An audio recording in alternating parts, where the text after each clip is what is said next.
హైదరాబాద్ లో కన్సల్టేషన్ మరియు 3,500 రూపాయల colour Doppler test Avis hospitals లో ఉచితంగా పొందండి.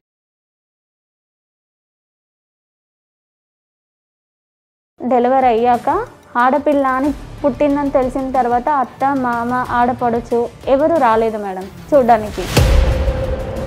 మామ ఆడపడుచు ఎవరు రాలా? వాళ్ళు రాకపోతే రాకపోయారు, పోనీ మీ ఆయన వచ్చాడా? లేదు మేడం, రాలేదు. అతను కూడా రాలా. ఏం చేయాలో అర్థం కాని పరిస్థితి. నాన్న అమ్మ వాళ్ళు ఏం ఆర్థిక పరిస్థితి బాగాలేని సిచ్యువేషన్లో ఉన్నారు. కానీ ఏం అంటే ఆడపిల్లగా పుట్టడమే నేరమా మేడం?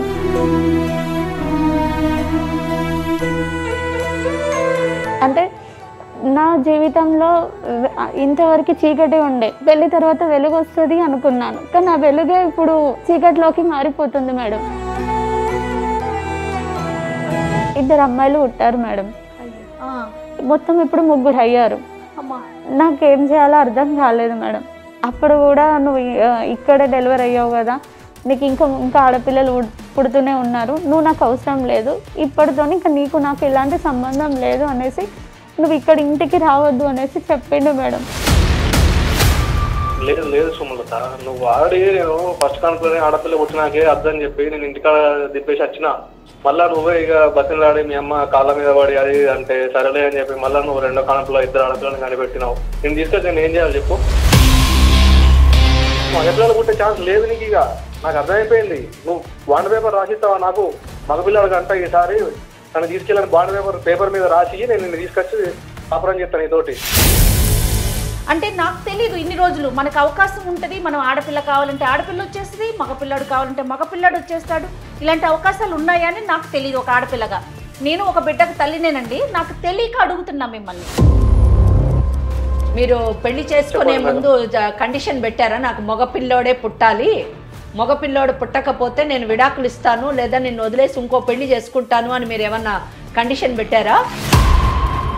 ఇక్కడుండి నేనేం చేయాలి? కాదు నాకు తెలియదు. ఇక నేను వేరే పెళ్లి చేసుకుంటున్నా, నువ్వు ఆడనే ఉండు, ఆడపిల్లని అనుకుంటూనే ఉంది. ఇక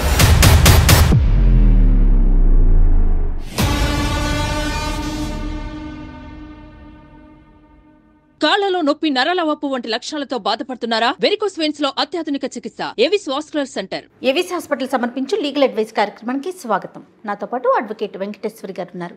నమస్తే అమ్మా. నమస్తే అండి. అమ్మా, ఆడవాళ్ళం అన్నిట్లో సమానం, మాకు సమాన హక్కులు కావాలి, ఆఖరికి ఆస్తిలో కూడా సమాన హక్కు తీసుకున్నాం. కానీ ఇంకా కూడా బెదిరింపులకి, వివక్షకి, బాధలకి గురవుతూనే ఉన్నాం.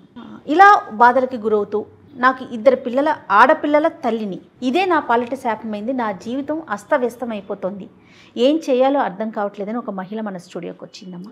ఒకసారి అసలు ఆవిడ సమస్య ఏంటి, ఆవిడికి మీరు ఎలాంటి సలహాలు సూచనలు ఇవ్వగలుగుతామో ఒకసారి మాట్లాడదాం. తప్పకుండా. నమస్తే అమ్మా. నమస్తే మేడం. నీ పేరమ్మా? నా పేరు సుమలత మేడం. ఓకే, మన అడ్వకేట్ వెంకటేశ్వరి గారు. నమస్తే అమ్మా. రైట్ సుమలత, చెప్పండి మీ గురించి పూర్తిగా చెప్పండి. నా పేరు సుమలత మేడం. నేను వికారాబాద్ దగ్గర పల్లెటూరు నుండి వచ్చాను. నేను ఇంటర్ వరకు చదువుకున్నాను మేడం. ఏంటంటే నాకు మా హస్బెండ్ నుంచి కొంచెం ప్రాబ్లం ఉంది. అసలు మీ హస్బెండ్ ఏం చేస్తూ ఉంటారమ్మా? మా హస్బెండ్ వ్యాపారవేత్త మేడం. హైదరాబాద్లో బారాన్ రెస్టారెంట్స్ ఉన్నాయి. పెద్దలు కుదిర్చిన వివాహమే? పెద్దలు కుదిర్చిన వివాహమే. మాది పూర్ ఫ్యామిలీ. అంటే మీ నాన్నగారు ఏం చేస్తారమ్మా? మా నాన్నగారు వ్యవసాయం చేస్తారు మేడం. నాకు అంటే బాగా చదువుకునే ఇంట్రెస్ట్ ఉన్నా కూడా చదువుకోలేని ఆర్థిక పరిస్థితి బాగాలేక చదువుకోలేకపోయాను మేడం. దాని తర్వాత ఏమైందంటే నాకు మంచి సంబంధం వచ్చింది. ఇక మా నాన్న కూడా కట్నం ఇచ్చుకోలేని స్టేజ్లో ఉన్నాడు కాబట్టి మంచి అబ్బాయి, మంచి ఫ్యామిలీ అనేసి పెళ్లి చేశారు మేడం. చేసిన తర్వాత వాళ్ళు ఏంటంటే అబ్బాయి కొంచెం 10th వరకు అట్లా చదువుకున్నాడు. వాళ్ళు చాలా బాగా చూసుకున్నారు మేడం పెళ్లి అయిన తర్వాత. అంటే మీ నాన్నగారు డెసిషన్ కరెక్టే, మంచి ఫ్యామిలీ అని చేశారు. వాళ్ళ పరిస్థితి చాలా బాగుంది. బాగుంది. Okay, financially they are well settled. అవును మేడం. ఓకే. తర్వాత అక్కడి వరకు బాగుంది మేడం. పెళ్లి అయిన తర్వాత అన్ని జరగాల్సిన తంతులన్నీ మంచిగా బాగా చేశారు. చేసిన తర్వాత ప్రెగ్నెన్సీ వచ్చిన తర్వాత నుంచి ఒక కాలు కింద పెట్టకుండా చూసుకున్నారు మేడం. Very good. డెలివరీ అయ్యాక ఆడపిల్ల అని పుట్టిందని తెలిసిన తర్వాత అత్త మామ ఆడపడుచు ఎవరు రాలేదు మేడం చూడడానికి. చెప్తూ ఉంటే యాంగ్జైటీగా ఉండింది. ఏంటి ఆ పిల్లోడు చాలా మంచోడు, కుటుంబం చాలా మంచిది, ఈ అమ్మాయికి ఏం ప్రాబ్లం వచ్చి ఉండొచ్చు అని అనుకున్నాను. అదే కానీ ఆడపిల్ల పుట్టడం అన్నది ప్రాబ్లం అన్నది సంథింగ్ చాలా బాధ ఈ రోజుల్లో. మామ ఆడపడిచి ఎవరు రాలా? వాళ్ళు రాకపోతే రాకపోయారు, పోని మీ ఆయన వచ్చాడా? లేదు మేడం, రాలేదు. అతను కూడా రాలా? అసలు ఎంతమంది మీ వారు? మా హస్బెండ్ కి ఒక అన్నయ్య అండ్ మా హస్బెండ్, మాకు ఒక ఆడపడుచు ఉంది మేడం. ఆ బావకి అంటే మా హస్బెండ్ వాళ్ళ అన్నయ్యకి 2 అమ్మాయిలు, వాళ్ళు మేనరికం. అక్కడ 2 అమ్మాయిలు. ఆ అమ్మాయిని బాగా చూసుకుంటారా? ఆ అమ్మాయిని బాగా చూసుకుంటారు మేడం. వాళ్ళకు కూడా 2 ఆడపిల్లలే కదా? ఆడ కూడా ఆడపిల్లలే, కానీ వాళ్ళు సొంత మేన వాళ్ళు అనేసి ఏం చేయలేకపోయినా మేడం. నేను ప్లస్ వాళ్ళకి వాళ్ళ పరిస్థితి బాగుందా? అమ్మాయి వాళ్ళ పరిస్థితి బాగుంది మేడం. ఆమెకి కొంచెం హెల్త్ ఇష్యూ ఉందనేసి ఆపరేషన్ చేసేసారు. ఇక్కడ ఆపరేషన్ కూడా చేయించేసారు. అంటే వాళ్ళ 2 ఆడపిల్లలతో సాటిస్ఫైడ్. అంటే ఇక్కడ మీ నుంచి అబ్బాయి పుట్టాలని వాళ్ళు కోరుకుంటున్నారు వాళ్ళకి. అంటే ఇక్కడ ఇంకోటి మనం అర్థం చేసుకోవాల్సింది ఏంటంటే అక్కడ 2 ఇష్యూస్. ఒకటేమో మేనరికము కనుక న్యాచురల్లీ వాళ్ళకి బ్లడ్ రిలేషన్షిప్ ఉంది. రెండోది ఫైనాన్షియల్లీ వాళ్ళ సౌండ్ ఇనఫ్ కనుక అది కలిసిపోయింది. ఇక్కడ ఈ అమ్మాయి ఫైనాన్షియల్లీ వీళ్ళు చాలా పూర్ ఫ్యామిలీ నుంచి వచ్చారు ఒకటి, ప్లస్ ఇంకోటి ఏంటంటే బయట అమ్మాయి అనేటటువంటి ఒక చులకన భావన వీళ్ళలో ఉన్నట్టుంది. అంటే దీన్ని బట్టి చూస్తే మనం ఈ అమ్మాయిని పెళ్లి చేసుకుంది కేవలము వాళ్ళకి వంశాన్ని అందించడానికి మాత్రమే వాళ్ళు అనుకుంటున్నారు. సరే సుమలత, తర్వాత ఏమైందమ్మా? పాప పుట్టిన తర్వాత కూడా చూడడానికి రాలేదు. ఏం చేయాలో అర్థం కాని పరిస్థితి. నాన్న అమ్మ వాళ్ళు ఏం ఆర్థిక పరిస్థితి బాగాలేని సిచ్యువేషన్లో ఉన్నారు. కానీ ఏం అంటే ఆడపిల్లగా పుట్టడమే నేరమా మేడం?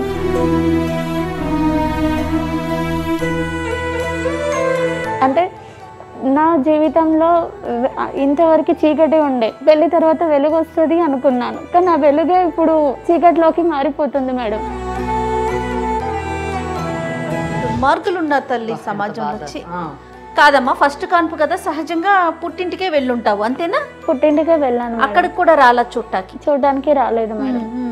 రాకుండా వాళ్ళు ఏం చేశారు అని అంటే, ఆడపిల్లే కదా పుట్టింది, మాకేం అవసరం, మేము ఎందుకు చూడాలి అన్న ఒక భావన, చులకన భావనతో నన్ను దూరం పెట్టేశారు మేడం.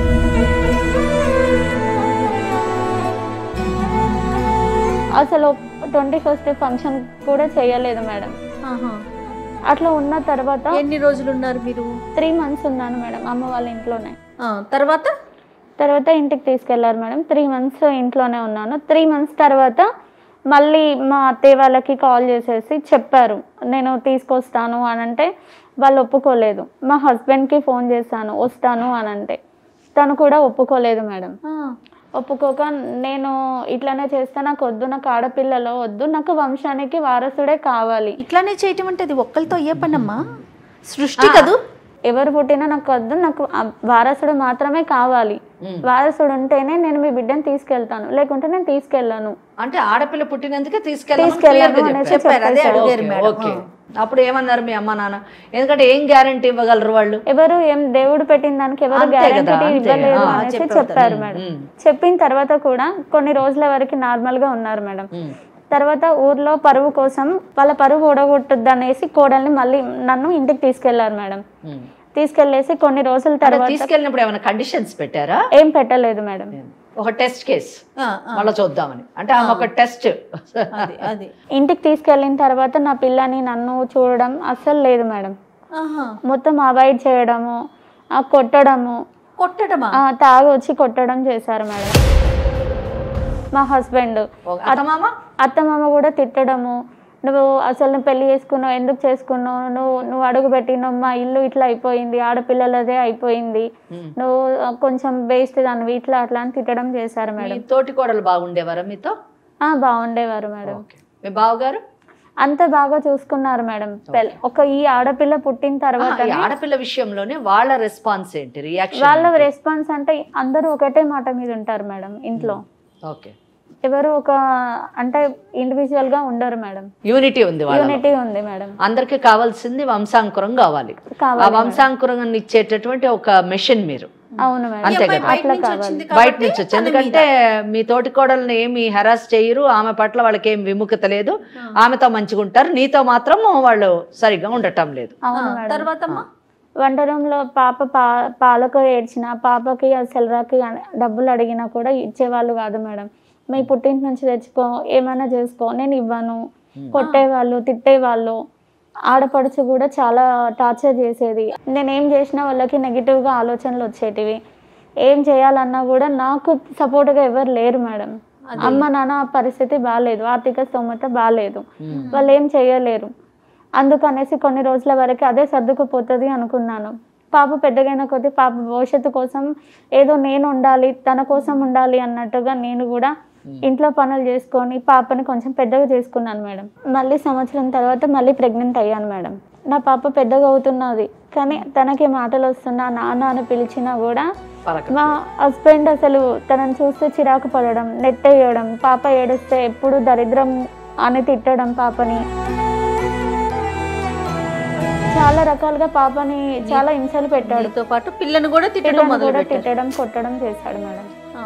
ఎన్ని చేసినా కూడా మారుతారులే అనేసి ఒక నమ్మకంతోనే ఉన్నాను మేడం. తర్వాత నాకు ప్రెగ్నెంట్ అయ్యి నెలలు నిండిన కొద్ది హాస్పిటల్ చెకప్ కోసము వచ్చేవాడు. వచ్చిన తర్వాత కూడా హాస్పిటల్ స్కానింగ్ దగ్గర కూడా ఆమెకి డబ్బులు ఇస్తాను, ఆడపిల్ల మగపిల్లాడా అని చెప్పమన్నాడు మేడం. కానీ వాళ్ళు చెప్పనని చెప్పారు మేడం. ఈసారి మాత్రం చూసుకో జాగ్రత్త, లేకపోతే నేను మాత్రం ఇంటికి రానివ్వను అని బెదిరించాడు మేడం. నువ్వేం చేస్తావు? కానీ ఇదంతా ఏం కాదులే, దేవుడే ఉన్నాడు అనేసి నమ్మాను మేడం నేను. మళ్ళీ నా అదృష్టమో నా దురదృష్టమో మళ్ళీ 2 అమ్మాయిలు పుట్టారు మేడం నాకు. దురదృష్టం అని అనొద్దు, అదృష్టమే అనండి. 2 అమ్మాయిలు పుట్టారు మేడం. మొత్తం ఇప్పుడు 3 అయ్యారు. నాకేం చేయాలో అర్థం కాలేదు మేడం. అప్పుడు కూడా నువ్వు ఇక్కడ డెలివరీ అయ్యావు కదా, నీకు ఇంకా ఆడపిల్లలు పుడుతూనే ఉన్నారు, నువ్వు నాకు అవసరం లేదు, ఇప్పటితో ఇంకా నీకు నాకు ఎలాంటి సంబంధం లేదు అనేసి నువ్వు ఇక్కడ ఇంటికి రావద్దు అనేసి చెప్పిండు మేడం. ఎంత అన్యాయం అమ్మా. అన్యాయం కాదండి, దయనీయం. ఇక్కడ జయ ఒకటి గుర్తుపెట్టుకోండి, ఇక్కడ ఈ అమ్మాయిని చూసి బాధపడడం ఒక ఎత్తు అయితే, ఆ పసిదాన్ని తండ్రి ప్రేమకు దూరం చేయడం, కుటుంబంలో ఉన్న అన్ని బంధాలకి దూరం చేయడం, ఒక చులకన భావనతోని ఒక బానిసలాగా ట్రీట్ చేయడం, ఆ పసి హృదయం ఎంత నలిగిపోయి ఉండొచ్చు.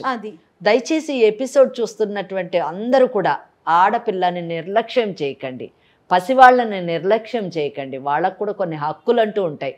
వాళ్ళ హక్కుల్లో ప్రధానమైన హక్కు మీ యొక్క ప్రేమకి ఆప్యాయతకి లోనై ఉండాలి. పసివాళ్ళని ఇచ్చేయకండి. ఆడపిల్లనైతేనే మగపిల్లోడైతేనేమైంది, ఇవాళ రేపు ఆడపిల్లలు ఆ మగవాడితో సమానంగా ముందుకెళ్ళి ఎన్నో ఉన్నత స్థానాల్ని అందుకుంటున్నారు. అటువంటి పరిస్థితుల్లో ఆడపిల్లను చులకనగా చూడొద్దు. చులకనగా చూసే ఆ ఆడపిల్లలే రేపు మీకు జీవిత చరమాంశంలో మీకు తోడై అండగా నిలబడతారు, అది మర్చిపోవద్దు. తర్వాత ఏమైందమ్మా? బాధపడకు సుమలత, అయ్యో బాధపడకమ్మా. నన్ను ఇంటికి రానివ్వలేదు మేడం.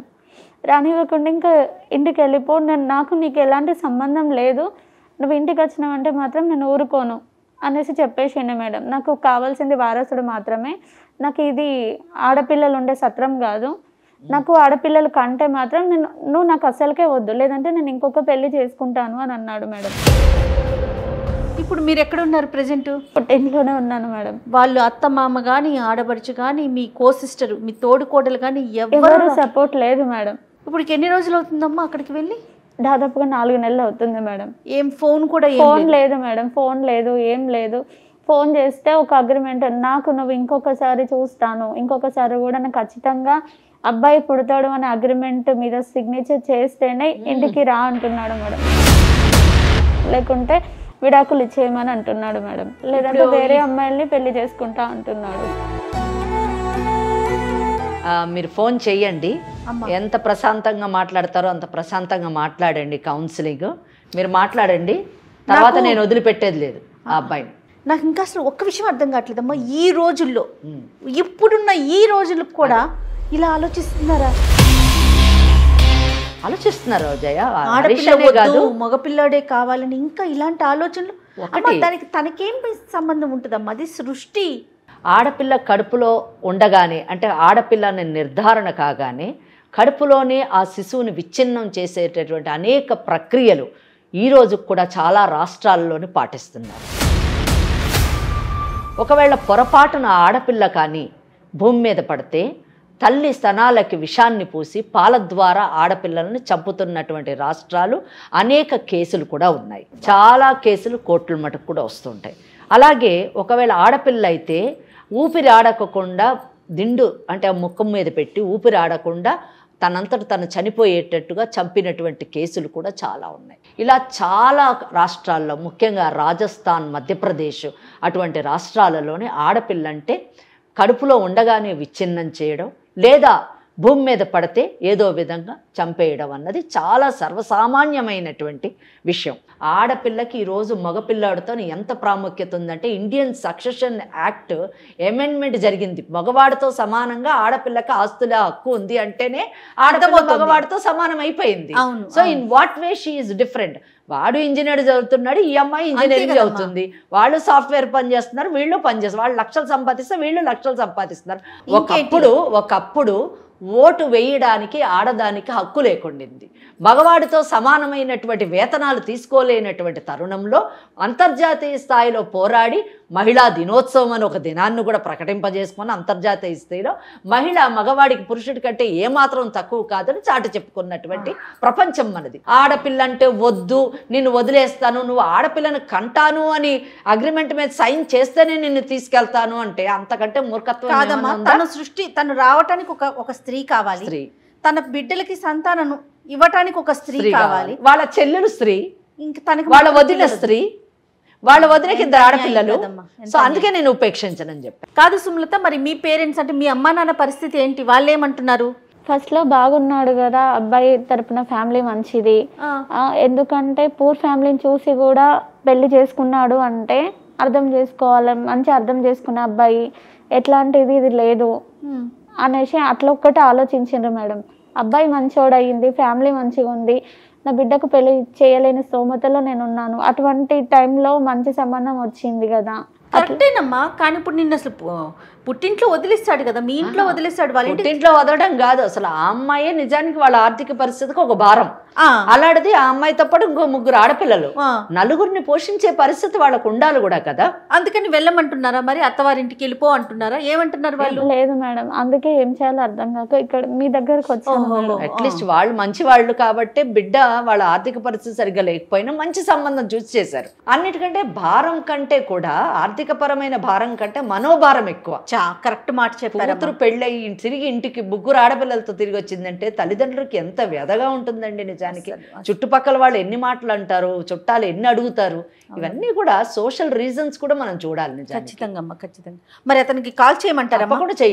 తప్పకుండా చేయాలి. ఒకసారి కాల్ చేయమ్మా. ఏం పేరు చెప్పు? హరీష్ కదా? హరీష్ మేడం. కాల్ చేయి.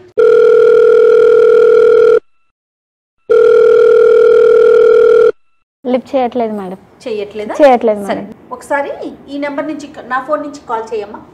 Okay madam. Hello hello hello, ఎవరు? నేను సుమలతని. చెప్పు సుమలత. ఎక్కడున్నారండి? నేను బయట పని ఉంటే బయటకు వచ్చిన. చెప్పు. నేను వస్తా అనుకుంటున్నాను ఇంటికి. ఎక్కడికి? మన ఇంటికి వస్తా అనుకుంటున్నాను పిల్లల్ని తీసుకొని. లేదు లేదు, వచ్చేది లేదని చెప్పు. వద్దనే కదా నేను ఇంటికాడ అప్పించేసిన, మళ్ళీ ఎక్కడికి వచ్చేది? ఇన్ని రోజులు ఉన్నాను కదా, అప్పుడు లేనిది ఇప్పుడు ఎందుకు వద్దంటున్నావు? లేదు లేదు సుమలత, నువ్వు ఆడి నేను ఫస్ట్ కాన్పులోనే ఆడపిల్ల పుట్టినాకే అద్దని చెప్పి నేను ఇంటికాడ దిప్పేసి వచ్చిన. మళ్ళా నువ్వే ఇక బతిలాడి మీ అమ్మ కాళ్ళ మీద పడి అది అంటే సరేలే అని చెప్పి మళ్ళీ నువ్వు 2వ కాన్పులో 2 ఆడపిల్లని కనిపెట్టినావు. నేను తీసుకొచ్చి నేను ఏం చేయాలి చెప్పు? ఇక్కడుండి నేనేం చేయాలి? కాదు, నాకు తెలియదు. ఇక నేను ఇక వేరే పెళ్లి చేసుకుంటున్నా, నువ్వు ఆడనే ఉండు, ఆడపిల్లని కనుక్కుంటూనే ఉండి. ఇక ఆడపిల్లని అంటే మరి ఇప్పుడు నాకు నా పిల్లలకి తండ్రి ఎవరు అని సమాజం అడిగినప్పుడు, ఇంటి పక్కన వాళ్ళు అడిగినప్పుడు ఎవరికి నేను ఏం చెప్పాలో చెప్పు. ఎన్ని రోజులు నీ మాట తీయకుండా, ఏం చేయకుండా ఇంత ప్రేమగా చూసుకొని ఇప్పుడు నన్ను ఎందుకు ఇట్లా చేస్తున్నావు? ప్రేమగా చూసుకున్నా అంటే చూసుకున్నా, నువ్వు ఇట్లా ఆడపిల్లలకి అంటూ ఉంటే ఇప్పుడు నాకు మగపిల్లలు పుట్టకపోతే నేను మా వంశం ఎట్లా అభివృద్ధి చెందుతుంది? ఇప్పుడు మాతోటే ఆగిపోవాలి నీకు. ఇది మా అన్నకి 2 ఆడపిల్లలున్నాయే, నువ్వేమో 3 ఆడపిల్లని అన్నావు. ఇక వంశం పోయేటప్పుడు రేపు మంతానం ముసలి మంతానం పడితే ఎవరు చూసుకుంటాడు? ఆడపిల్లలకి పెళ్లి చేస్తే వాళ్ళు పోయి అత్తారింట్లో కూర్చుంటారు. నా వ్యాపారాలు, ఈ షాపులు ఇవన్నీ ఎవరు చూసుకోవాలి? ఆడపిల్లలు కూర్చుంటారా? ఇప్పుడు అందుకని వద్దనుకుని ఇప్పుడు ఇంకొక పెళ్లి చేసుకోవడానికి నువ్వు ఉంటున్నావా? వైన్ షాప్ పోయి ఆడపిల్ల నడిపిస్తుందా? నాకు చేత కాకపోతే ఆడపిల్ల పోయి కూర్చుంటారా వైన్ షాప్ లో? ఇప్పుడు అందుకని వద్దనుకుంటున్నావా? ఏం వద్దు, నేను వేరే పెళ్లి చేసుకుంటున్నా. నువ్వు నాకు గ్యారంటీ ఇవ్వగలుగుతావా? సరే నేను ఇప్పుడు నేను తెచ్చుకుంటాను, నాకు గ్యారంటీ ఇస్తావా? మగ పిల్లని కానీ ఇస్తాను, గ్యారంటీ ఇస్తావా? ఇంకొక కాన్పు చూద్దాం అంటున్నా కదా. ఎన్నని చూస్తావు? అట్లా చెప్పే రెండో కాన్పులో ఇట్లా నువ్వు ఇద్దరిని కమల పిల్లల్ని కన్నావు, ఆడపిల్లని కన్నావు, మళ్ళా ఇంకోటి చూద్దామంటే ఇట్లా అనుకుంటా చూసుకుంటా పోడేనా? ఇక నువ్వు కావాలి, మన పిల్లలు కావాలి, మన ఫ్యామిలీ కావాలి అంటున్నా. నాకు ఇంకేం వద్దు అంటున్నా కదా. నువ్వు మీ ఇంట్లోనే ఉండు, నేను ఇదనే ఉంటా, నేను వేరే పెళ్లి చేసుకుంటా. నువ్వు వేరే కాని పడ్డా నువ్వు ఏమైనా రాసిస్తావా నాకు? మగపిల్ల ఈ కాలంలో మగపిల్లలు పడతావు, నువ్వు గ్యారంటీ ఇస్తావా? రాసిస్తావా చెప్పు? అది మన చేతులు ఉండదు కదా. నువ్వే అర్థం చేసుకోకపోతే ఇంకెవరు అర్థం చేసుకుంటారు? నీకు ఇక మగపిల్లలు ఉంటే ఛాన్స్ లేదు నీకు. ఇక నాకు అర్థమైపోయింది. నువ్వు బాండ్ పేపర్ రాసిస్తావా నాకు? మగపిల్లలకి అంట ఈసారి నన్ను తీసుకెళ్ళని బాండ్ పేపర్ మీద రాసి నేను నిన్ను తీసుకొచ్చి కాపురం చేస్తాను నీతోటి. నమస్తే హరీష్ గారు, నా పేరు జయ అండి. నేను లీగల్ అడ్వైజ్ కార్యక్రమం నుంచి మాట్లాడతాను. నాతో పాటు అడ్వకేట్ వెంకటేశ్వరి గారు ఉన్నారు. మీ భార్య సుమలత మమ్మల్ని ఆశ్రయించి మీకు అగ్రిమెంట్ రాయాలంట కదా, సో ఎలా రాయించుకోవాలో ఏంటో కనుక్కుందామని మన స్టూడియోకి వచ్చిందండి ఆవిడ. అవునండి, ఖచ్చితంగా ప్లాన్ తోనే చేసామండి. ఖచ్చితంగా మీ వర్షన్ తెలియాలని ప్లాన్ తోనే చేసాము. అగ్రిమెంట్ మీద సంతకం అడుగుతున్నారు కదా, అదేదో అడ్వకేట్ సమక్షంలో చేసిస్తే బాగుంటుందనేసి మా స్టూడియో దాకా వచ్చారు. మీ అమ్మగారికి మీరు ఇద్దరు మగపిల్లలు, తర్వాత ఆడపిల్ల పుట్టింది కదా, మరి మూడోది కూడా మగపిల్లాడే పుట్టాలిగా. మీ అమ్మగారు మీ నాన్నగారు ఎందుకు కలిసి ఉన్నారు? నేను చెప్పేదినండి. సరే మీరు చెప్పారు, ఇప్పుడు మా నాన్న తర్వాత ఇద్దరు మగపిల్లలు ఉన్నారు మా వంశానికి. ఇప్పుడు ఇద్దరు మగపిల్లలు ఉన్నారు, అట్లనే మాకు కూడా మా తర్వాత వంశాన్ని నడిపించడానికి మగపిల్లలు కావాలని ఉంటది కదా. అంటే పిల్లలు పుట్టడంలో స్త్రీదేనా పాత్ర? తను తలుచుకుంటే ఆడపిల్లని పుట్టించేయగలదు, తను తలుచుకుంటే మగపిల్లని పుట్టించేసుకోవచ్చా? అలాంటి ఛాన్స్ ఉందండి మనకి. నాకు తెలీదు. అంటే మీరు లాయరా మేడం? నేను లాయర్ కాదండి, నేను ఒక హోస్ట్ని. మీలాంటి వాళ్ళతో చాలా మందితో మాట్లాడుతుంటే లాయర్ కూడా ఉన్నారండి, డోంట్ వరీ. ఇక్కడే ఉన్నారు, నాతో పాటే ఉన్నారు, మేడం వెంకటేశ్వరి గారు ఉన్నారు. అంటే నాకు తెలీదు ఇన్ని రోజులు మనకు అవకాశం ఉంటుంది. మనం ఆడపిల్ల కావాలంటే ఆడపిల్ల వచ్చేస్తుంది, మగపిల్లాడు కావాలంటే మగపిల్లాడు వచ్చేస్తాడు. ఇలాంటి అవకాశాలు ఉన్నాయా అని నాకు తెలియదు. ఒక ఆడపిల్లగా నేను ఒక బిడ్డకు తల్లినేనండి, నాకు తెలియక అడుగుతున్నా మిమ్మల్ని. ఇప్పుడు మీకు చెప్పే ఉంటది కదా, సుమలత మీ దగ్గరకు వచ్చిందంటే ఆల్రెడీ మాకు ముగ్గురు ఆడపిల్లలు మేడం. అవును, నాకు కొన్ని బిజినెస్లు ఉన్నాయి, నాకు వైన్ షాపులు అన్నీ ఉన్నాయి. నేను సుమలతని నేను గొప్ప కట్నం ఆశించి చేసుకోలేదు, ఆశించి చేసుకోలేదు. పేరింటమ్మైనా పెళ్లి చేసుకున్నా. నేను మీరు పెళ్లి చేసుకునే ముందు కండిషన్ పెట్టారా? నాకు మగపిల్లోడే పుట్టాలి, మగపిల్లోడు పుట్టకపోతే నేను విడాకులు ఇస్తాను, లేదా నిన్ను వదిలేసి ఇంకో పెళ్లి చేసుకుంటాను అని మీరు ఏమన్నా కండిషన్ పెట్టారా? పెళ్లికి ముందు అట్లా ఎట్లా పెడతారు మేడం? పెళ్లికి ముందు అట్లా పెడితే ఎవరు? మరి పెళ్లికి ముందు కండిషన్ పెట్టని మీరు పెళ్లి అయిన తర్వాత మగపిల్లోడే పుట్టాలని కండిషన్ ఎలా పెడతారు? బాండ్ పేపర్ రాసిమ్మని అడుగుతున్నారు కదా, బాండ్ పేపర్ మీద రాస్తే మగపిల్లాడు పుట్టేస్తాడా? ఇప్పుడు ఆల్రెడీ ముగ్గురు ఆడపిల్లలు మేడం మా వంశానికి. ఇప్పుడు ఒక పని చేయండి, అదే కదా మీకు పంపించేస్తాము. నా వ్యాపారాలు ఇప్పుడు రేపే నేను మంచాన పడితే నన్ను ఎవరు తాగుతారు మేడం? అవునండి, ఇప్పుడు మీరు పంపించేస్తాము. హరీష్, మీరు ఇప్పుడు వేరే పెళ్లి చేసుకుంటా అంటున్నారు కదా, మగపిల్లాడు పుడతాడనే నమ్మకంతో పెళ్లి చేసుకుంటున్నారు కదా. మీరు ఒక పని చేయండి, మీ అన్నయ్యని మీ వదినను వదిలేయమనండి, వదిలేసి వేరే పెళ్లి చేసుకోమనండి. అక్కడ మగపిల్లాడు పుట్టే అవకాశం ఉంది కదా. వాళ్ళు మేనరికం చేసుకున్నారు మేడం. మేనరికం చేసుకున్నారు. మేనరికం అంటే ఏంటి స్పెషల్? ఈ అమ్మాయి బయట పిల్లని మీరు వదిలేస్తారా? చెప్పండి. మరి ఏం చేయమంటారు చెప్పండి. నా పరిస్థితిలో ఉండి ఆలోచించండి మేడం. మీరు నా పరిస్థితిలో ఉండి నీ పరిస్థితిలో ఉంటే ఎవ్వరు నీలాగా ఆలోచించరా నాయన? తండ్రి నమస్కారం నీకు. హరీష్, మీకులాగా ఎవ్వడు ఆలోచించడు. ఏం ఆలోచనండి? ఎంత మూర్ఖంగా మాట్లాడుతున్నారో తెలుస్తా ఉందా మీకు? ఎంత నీచంగా ఉన్నాయి అంటే మీ ఆలోచన చాలా దిగజారుడుతనంగా అనిపిస్తా ఉన్నాయి నాకైతే. మీరు చెప్పేటోళ్ళు ఎన్నైనా చెప్తారు మేడం. నా పరిస్థితిలో ఉంటే అర్థమవుతుంది ఎవరికైనా సరే. మీతోటి ఆగిపోతుందారా? ఇంతమంది ఆడపిల్లలు అంటారు, అటు చూస్తే మీ అన్నకే ఆడపిల్లలే, నీకు ముగ్గురు ఆడపిల్లలే, ఇక ఇంతనారా మీ వంశం మీతోటి అంతమైపోతుందారా అని చెప్తాను. సూటిపోటి మాట్లాడుతూ ఉంటే నాకు ఎట్లుంటుంది? హరీష్, మీ మాటలు నమ్మే పరిస్థితుల్లో మేము లేము. ఎవ్వరు చుట్టుపక్కల వాళ్ళు కానీ బంధువులు కానీ ఎవ్వరు కూడా ఇటువంటి మాటలు మాట్లాడేటటువంటి కాలం కాదు. మాట్లాడే వాళ్ళు ఎవరన్నా ఉంటే మీ అమ్మా నాన్న మాత్రమే మాట్లాడుతున్నారు. ఎందుకంటే ఈరోజు ఆడపిల్ల మగపిల్ల పిల్లోడు అని తేడా లేదు. ఇద్దరు సమానంగానే తల్లిదండ్రులు చూస్తున్నారు, ఇద్దరు కూడా సమాజంలో సమానంగానే ఎదుగుతున్నారు, సమాజానికి ఇద్దరు ఈక్వల్గా కాంట్రిబ్యూట్ చేస్తున్నారు. మీరు అన్నారు నా ప్లేస్లో ఉండి ఆలోచించండి అని. నేను అడుగుతున్నాను, మీరు వేరే పెళ్లి చేసుకుంటా అంటున్నారు కదా, ఏ విధంగా వేరే పెళ్లి చేసుకుంటారండి? ఎలా చేసుకోవాలి మీరు వేరే పెళ్లి?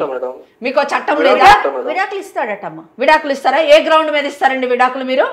అంటే మీకు ఆడపిల్ల పుడుతుంది, నాకు మగపిల్లాడు పుట్టట్లేదు కాబట్టి నాకు విడాకులు ఇవ్వండి అంటే ప్లీజ్ కమ్ అని చెప్పేసి విడాకులు ఇస్తారని అనుకుంటున్నారా మీరు? మీరు ఎప్పటికీ వేరే పెళ్లి చేసుకోలేరు. ఈ కేసు మేము టేకప్ చేస్తాం. మీరు కానీ విడాకులు కానీ వేస్తే వినండి ఒకళ్ళు కాదు ఇద్దరు కాదు, ఒకళ్ళు ఫస్ట్ ఒకళ్ళు కంటేనే నేను ఆమె ఇంట్లో దింపేసినా మళ్ళీ పోలేదు మేము. వాళ్ళు ఏదో ఇక బతిమలాడే అమ్మోళ్ళు ఒక్కసారి చూడండి అంటే నేను మళ్ళా సరేలే అని చెప్పి అంటే ఈసారి కాలకులు ఇద్దరు అన్నారు. ఇంటి నిండా ఆడపిల్లలే ఉంటే ఇప్పుడు నా పరిస్థితి కూడా ఆలోచించండి మేడం. మీరు ఏం ఆలోచించాలి? మీ పరిస్థితి తప్పకుండా మీకు ఏదన్నా ప్రాబ్లం ఉంటే తప్పకుండా ఆలోచిస్తాం. మీరు మానసికంగా సరిగ్గా లేరు. మెయిన్ థింగ్ మీ మానసిక పరిస్థితి సరిగ్గా లేరు. మీరు స్టక్ అయ్యారు. కేవలం మగపిల్లోడు మాత్రమే సమాజాన్ని ఉద్ధరించగలడు, కుటుంబాన్ని ఉద్ధరించగలడు అనేటటువంటి ఒక రాంగ్ కాన్సెప్ట్లో ఉన్నారు. ఫస్ట్ మీ మైండ్ సెటప్ని మార్చుకోండి, ఈ ఆలోచన విధానాన్ని మార్చుకోండి. సమాజంలోని ఆడపిల్ల మగపిల్లోడు అనే తేడా లేదన్న విషయాన్ని తెలుసుకోండి. ఈరోజు చట్టము ఆడపిల్లకి మగవ పిల్లోడితో సమానమైన ఆస్తి హక్కు కూడా కల్పించిన తరుణంలో ఇంకా మగపిల్లోడు అని మాట్లాడడం మీరు ఆలోచించాల్సినటువంటి విషయం. మీరు వైన్స్ బిజినెస్ చేస్తున్నారు. పొద్దున్న లేసే ఎంతమంది మగవాళ్ళు తాగి పడిపోయి సమాజాన్ని భ్రష్టు పట్టిస్తున్నారు, కుటుంబాలని నాశనం చేస్తున్నారు. అటువంటి మగపిల్లోడు గురించి మీరు మాట్లాడుతున్నారంటే చాలా సిగ్గుకరమైనటువంటి విషయం. నేను ఇంకోటి చెప్తున్నాను, ఈ కేసులోని మీరు కానీ విడాకులు తీసుకుంటాను అంటే మీకు జన్మలో విడాకులు రాకుండా మేము చేస్తాం. ఎందుకంటే మీరు తీసుకోవాల్సినటువంటి గ్రౌండ్ నాకు మగపిల్లాడు పుట్టలేదు కాబట్టి అని విడాకులు కానీ వేస్తే మీరు ఎట్టి పరిస్థితుల్లో మీకు విడాకులు రాదు. ఈ కింద కోర్టులో ఒక 5 సంవత్సరాలు, హైకోర్టులో 10 సంవత్సరాలు, సుప్రీంకోర్టులో 10 సంవత్సరాలు, ఇంతలో మీకు 50 ఏళ్ళు వస్తాయి. మీకు ఎవరు వేరే పిల్లనివ్వరు. పిల్లనిచ్చినా కానీ మగపిల్లాడు పుట్టడు. ఒకవేళ పెళ్లిని సప్రెస్ చేసి విడాకులు తీసుకోకుండా పెళ్లి చేసుకుంటే మీకు బిగమి కింద 8 సంవత్సరాల లోపల వేయిస్తాం. Please be careful. ఎందుకంటే నేను సాధారణంగా ఇంత ఇమోషనల్ కాను. ఈ కేసులోని ఆడపిల్ల అని చెప్పి మీరు ఈ కారణం చేత అమ్మాయిని వదిలేయడం, 3 ఆడపిల్లలను కన్నటువంటి ఒక తల్లిని మీరు వదిలేయడం చాలా దయనీయమైనటువంటి పరిస్థితి. అన్నిటికంటే నా హృదయాన్ని కదిలించినటువంటి విషయం, మీకు పుట్టినటువంటి బిడ్డ, మీ కడుపును పుట్టినటువంటి బిడ్డని మీరు సరిగ్గా చూడకుండా, ప్రేమ పంచకుండా, తోటి ఆడపిల్లలతో సమానంగా చూడకుండా అంత కక్ష ఏంటండి మీకు ఆడపిల్ల మీద? ఆ పసి హృదయం ఎంత నలిగిపోయి ఉంటుంది, ఎంత బాధపడి ఉంటుందండి. ఇంకా మీరు మాట్లాడుతున్నారు నా ప్లేస్లో ఉండి ఆలోచన. మీకేం అన్యాయం జరిగిందండి? ఏమన్నా అన్యాయం జరిగిందంటే మిమ్మల్ని కట్టుకున్నందుకు ఆ భార్యకు అన్యాయం జరిగింది, మీ కడుపును పుట్టిన 3 ఆడపిల్లలకు అన్యాయం జరుగుతుంది. మీ గురించి ఏం ఆలోచించాలి? కాదు హరీష్, ఇప్పుడు మీరు చెప్పండి. ఇప్పుడు మేడం క్లియర్గా చెప్పారు ఏం జరుగుతుంది, మీరు ఎలా ముందుకెళ్తే ఏం జరుగుతుంది. మీరు మళ్ళీ పెళ్ళంటున్నారు. మా వంశానికి వారసుడు కావాలి మేడం. నా వంశానికి, నీ వంశానికి వారసుడు కావాలి. ఇప్పుడు అయినరు, రేపు నాకేమైనా అయితే వాళ్ళు పెళ్లి చేసుకుని వేరే ఇంటికి పంపిస్తే తప్ప నా బాగోగులు ఎవరు చూడరు మేడం.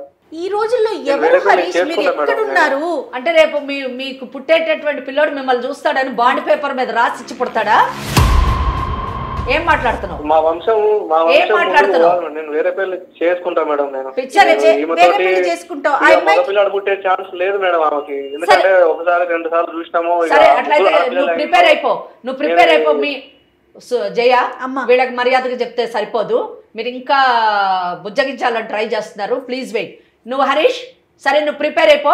వేరే పెళ్లి చేసేసుకో. నువ్వు, నీ వదిన, మీ అన్న, మీ అమ్మ, మీ నాన్న, మీ చెల్లి అందరు జైలుకి వెళ్ళిపోవడానికి రెడీ అయిపోండి.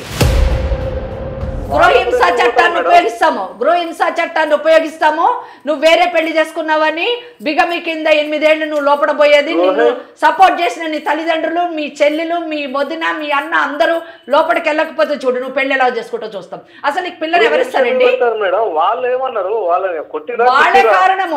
వాళ్ళు ఏమనకపోయినా వాళ్ళే కారణము.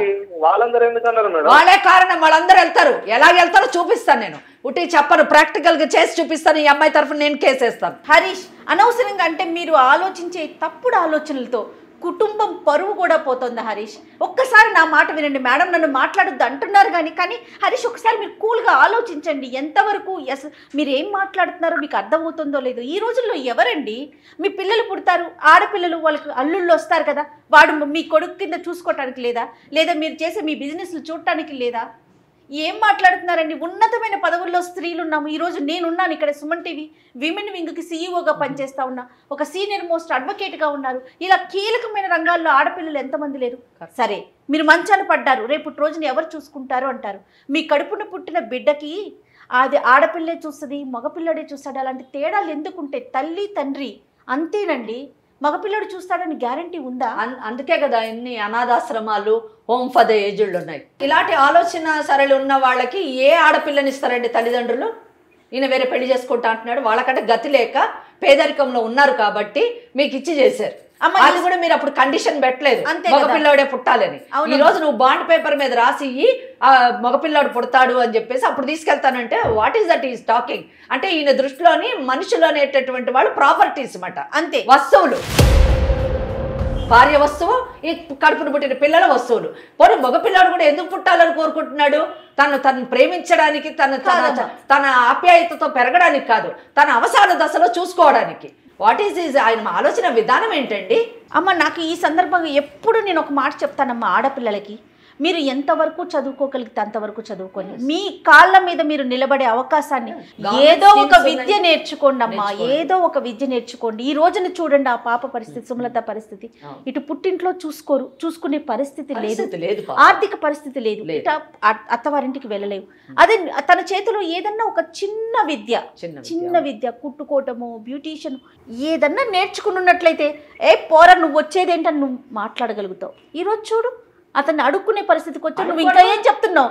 మళ్ళీ నాలుగోసారి ట్రై చేద్దామంటే నాలుగోసారి అప్పుడు ఇంకొక ఆడపిల్ల పడుతుంది అని ఆ అమ్మాయి జీవితంతో కూడా ఆడుకోవడం. ఒక్క మాట, నీ మీద నాకు ఎటువంటి కోపం లేదు. ఒకటి, నీ గురించి చెప్పినప్పుడు సుమలత భర్త చాలా మంచివాడు, నన్ను చాలా బాగా చూసుకున్నారు ఆ కుటుంబము అని చెప్పింది. చూసారా, గుండె నిండా ఆమెకి మీ మీద ప్రేమ, ఆప్యాయత, కృతజ్ఞతాభావం ఉంది. అటువంటి భార్యని వదులుకోవద్దండి.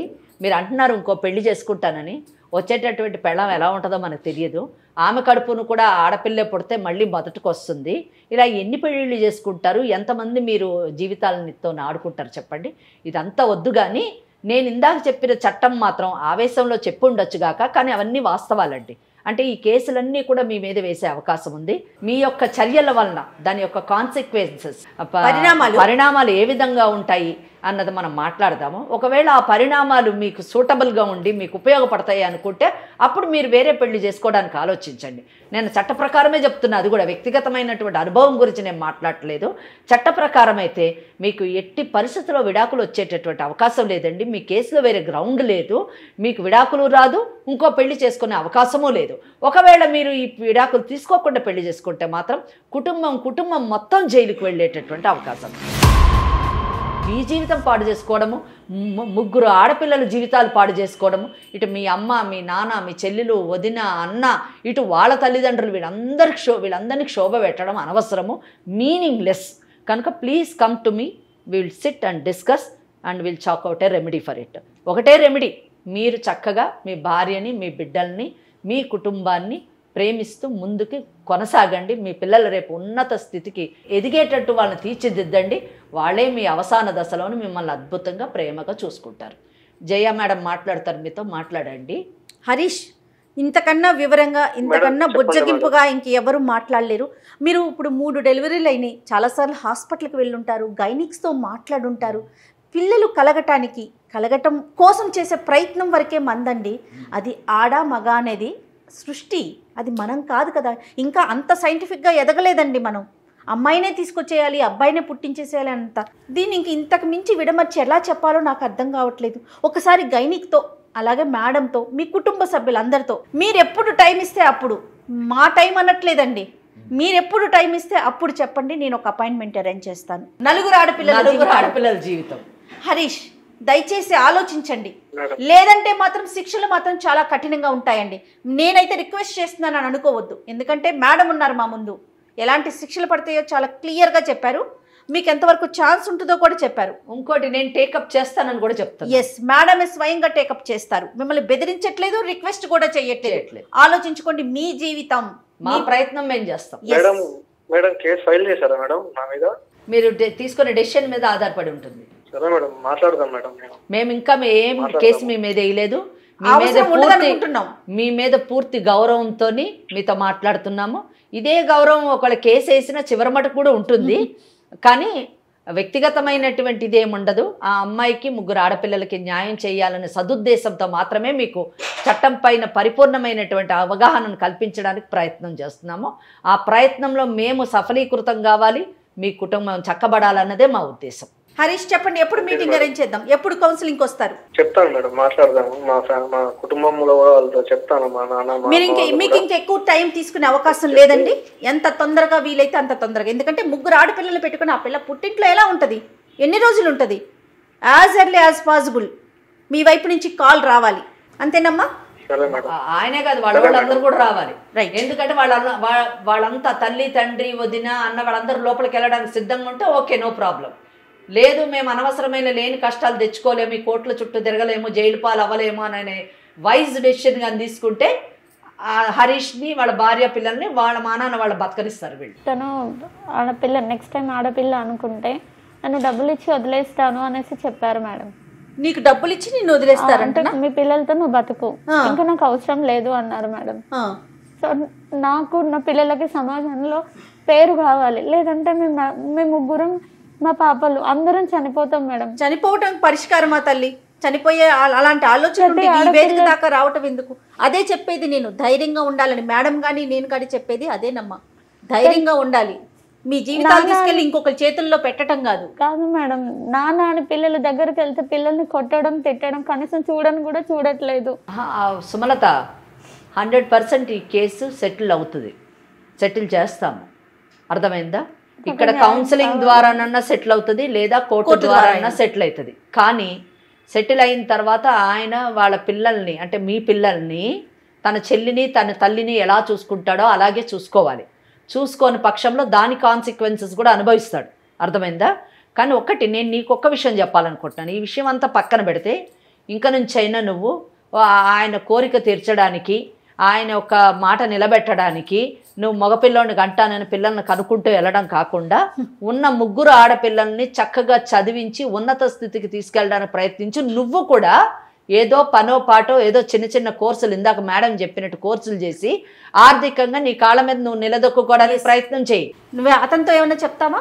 హలో, నేను మీ మీద ఎలాంటి కేసులు వేయడానికి ఇక్కడికి రాలేదండి. మనం కలిసి ఉందామనేసి దానికోసమే వచ్చానండి. వచ్చి తీసుకెళ్ళండి.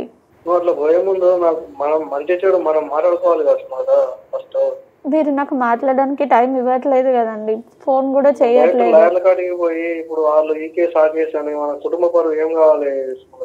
సరువు కాదండి, నాకు మీరు, మన పిల్లలు, మన ఫ్యామిలీ మాత్రమే కావాలండి. అందుకోసమే నేను వచ్చాను. మన కలిసి ఉండాలనే దాంతో ఎంత దూరమైనా రావడానికి నేను ఇక్కడికి వచ్చినా అండి. వచ్చి తీసుకెళ్ళండి. హరీష్, నువ్వు సుమలత ఇక్కడికి వచ్చిందని ఏమి మనసులో పెట్టుకోవద్దు. ఆమె ఏం తప్పుడు పని చేయలేదు. నీ మీద ఉన్న ప్రేమతోని నిన్ను వదులుకోలేక తన పిల్లలకి తండ్రి కావాలని ఒక మంచి ఉద్దేశంతో నా భర్త నాకు కావాలి అని అడగడానికి వచ్చింది. కానీ మేము కూడా నీ మీద ఏదో కేసులు వేయాలన్నది మా ఉద్దేశం కాదు. మిమ్మల్ని కలపాలి, మీ కుటుంబం చల్లగా ఉండాలని ఆలోచనతోనే మేము మాట్లాడుతున్నాము. దయచేసి అర్థం చేసుకో. తను కానీ మీరు కానీ ఎవరికి కనిపించరండి. అలాంటి కంగారేం పడొద్దు. తగిన జాగ్రత్తలు మేము సుమన్ టీవీ తరపున ఇక్కడ మేము కూర్చున్నది కలపటానికండి, అంతే తప్ప మిమ్మల్ని బట్టబయలు చేయాలని చెప్పో, మా ప్రోగ్రామ్ రేటింగ్ ఏదో పెంచుకోవాలి, ఇలాంటి ఉద్దేశాలు మాకు లేవండి. వింటున్నారా హరీష్ గారు? నాకు నా భార్య అంటే కోపం ఏం లేదు మేడం. ఇప్పుడు ఆడపిల్లని కనిందనే బాధ. మళ్ళీ అదే మాట అనొద్దండి ప్లీజ్. నాకు బాధ అనిపిస్తుంది. అది తన చేతుల్లో లేని పని కదా హరీష్. తన చేతిలో కదా, ఎవరి చేతుల్లోనూ లేదు. మీ చేతుల్లో లేదు, తన చేతుల్లో అది చెప్పలేదు. ఆమె చెప్పింది హరీష్, మీరు చాలా ప్రేమగా చూసుకుంటారని చెప్పిందండి. రైట్ హరీష్, మనం ఎంతసేపు మాట్లాడుకున్నా ఇదే రిపీట్ అవుతుంది. మనం ఒకసారి కలుద్దాం, టైం తీసుకుంటాను మేడం దగ్గర కూర్చుందాం. మీరు రేపంటే రేపు, ఇప్పుడంటే ఇప్పుడు, ఎప్పుడంటే అప్పుడు మేము రెడీనా? మంచిది మేడం. రైట్, సరే madam. Okay Harish, okay okay అమ్మా, నువ్వు ఇంక కంగారు పడకు. అతనే కాల్ చేస్తాడు. నేను మేడంతో మాట్లాడకుండా కూడా నేను అపాయింట్మెంట్ మేడం తిప్పిస్తానని చెప్తా ఉన్నాను. తప్పకుండా నీ తప్పకుండా కేసు ఇస్తాను కూడా, అలాంటిది కాబట్టి ఇస్తాను. నీ కేసు సెటిల్ అవుతుందమ్మా, 100% ఆయన ఒప్పుకుంటాడు. లేకపోతే ఇన్ని కేసులు ఉన్నాయి, నీ చట్టం నీ వైపు ఉంది, ఈ కేసులన్నీ వేస్తే ఇంకా ఆయన తట్టుకోలేడు, మా కుటుంబం మొత్తం లోపలికి వెళ్తుంది. సో వాళ్ళు కూడా వేరే అడ్వకేట్ దగ్గరికి వెళ్తారు, కనుక్కుంటారు ఇది కరెక్టా కాదా అని, కనుక్కొని వాళ్ళు దారిలోకి వస్తారు. నువ్వేం వరి కావద్దమ్మా, ఓకేనా? సరేనా? నమస్తే మేడం. నమస్తే అమ్మా, నమస్తే. అతను ఎప్పుడు కాల్ చేస్తే అప్పుడు మీకు నేను చెప్తాను. తప్పకుండా. కొంచెం మీరు టైం చూసుకొని ఒక్కసారి వాళ్ళతో కూర్చొని సుమలత కాపురాన్ని నిలబెట్టే బాధ్యత మీరమ్మా. తప్పకుండా అండి, తప్పకుండా. రైట్ అమ్మా, థ్యాంక్ యూ, నమస్తే.